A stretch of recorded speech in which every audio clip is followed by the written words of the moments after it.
কুষ্টিয়া বার্তা সন্ধ্যায় সংবাদে স্বাগতম। কুষ্টিয়া এবং সারা দেশের প্রধান খবর নিয়ে আমরা আসছি। কুষ্টিয়ার বটতৈল মধ্যপাড়া থেকে মাদকসহ ৫ জনকে আটক করে স্থানীয়দের এই সাহসী পদক্ষেপ সত্যিই প্রশংসনীয়। কুষ্টিয়া সদর উপজেলার বটতৈল মধ্যপাড়া এলাকায় মাদক বিক্রির অভিযোগে ২ জন নারী এবং ৩ জন পুরুষসহ মোট ৫ জনকে স্থানীয় বাসিন্দারা হাতেনাতে আটক করেন।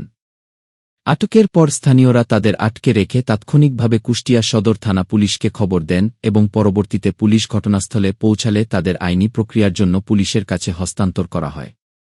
জোড়া ভূমিকম্পে বিধ্বস্ত ভেনেজুয়েলা, ধ্বংসস্তূপে অলৌকিক নবজাতক উদ্ধার। দক্ষিণ আমেরিকার দেশ ভেনেজুয়েলায় আঘাত হেনেছে শক্তিশালী জোড়া ভূমিকম্প। মাত্র ৩৯ সেকেন্ডের ব্যবধানে রিক্টার স্কেলে ৭.২ এবং ৭.৫ মাত্রার এই ভয়াবহ ডাবল ভূমিকম্পে কেঁপে ওঠে দেশটির রাজধানী কারাকাস সহ বিস্তীর্ণ উত্তর কেন্দ্রীয় অঞ্চল। ভূমিকম্পের তীব্রতায় শত শত বহুতল ভবন ও ঘরবাড়ি তাসের ঘরের মতো ভেঙে পড়েছে। সর্বশেষ পাওয়া তথ্য অনুযায়ী এই দুর্যোগে এ পর্যন্ত ১,৪৩০ জনেরও বেশি মানুষের প্রাণহানি ঘটেছে এবং আহত হয়েছেন ৩,০০০-এরও বেশি মানুষ। এখনও নিখোঁজ রয়েছেন প্রায় ৬৮,০০০ বাসিন্দা, যাদের উদ্ধারে উদ্ধারকর্মীরা দিনরাত কাজ করে যাচ্ছেন। এই চরম ট্র্যাজেডি ও ধ্বংসস্তূপের মাঝেই আসার আলো দেখিয়েছে একটি অলৌকিক ঘটনা। কারাকাসের একটি ভেঙে পড়া বহুতল ভবনের কংক্রিটের চাইয়ের নিচ থেকে একটি নবজাতক শিশুকে সম্পূর্ণ অক্ষত অবস্থায় উদ্ধার করেছেন উদ্ধারকর্মীরা। দীর্ঘ কয়েক ঘণ্টা ধরে ধ্বংসস্তূপে আটকে থাকার পরও শিশুটির বেঁচে থাকার এই ঘটনাকে চিকিৎসকরা অলৌকিক বলে আখ্যা দিয়েছেন।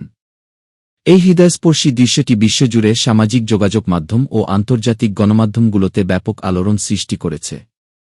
২০২৬ ফিফা বিশ্বকাপে টেক্সাসের ডালাস স্টেডিয়ামে আজ সকালে অনুষ্ঠিত গ্রুপ জে শেষ ম্যাচে জর্ডানকে ৩-০ গোলে হারিয়ে দাপটের সাথেই নকআউটে রাউন্ড অব ৩২ প্রবেশ করেছে আর্জেন্টিনা। ম্যাচের ১৯ মিনিটেই জিওভানি লো সেলসোর গোলে লিড নেয় আর্জেন্টিনা।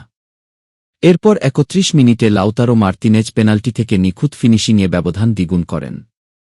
দ্বিতীয়ার্ধে বদলি খেলোয়াড় হিসেবে মাঠে নামেন লিওনেল মেসি। ৮০ মিনিটে তার ট্রেডমার্ক ফ্রিকিক থেকে দুর্দান্ত একটি গোল করে দলের জয় নিশ্চিত করেন তিনি। এটি ছিল বিশ্বকাপ ক্যারিয়ারে তার ১৯তম গোল, যা একটি নতুন বিশ্ব রেকর্ড।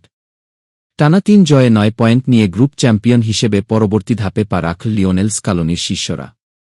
নকআউট পর্বের রাউন্ড অব ৩২ লড়াই হবে আগামী শুক্রবার ফ্লোরিডার মিয়ামি স্টেডিয়ামে। কেপ ভার্দের মুখোমুখি হবে আর্জেন্টিনা। এটি ছিল আজকের সর্বশেষ খবর। কুষ্টিয়া বার্তা নিউজের সাথে থাকুন।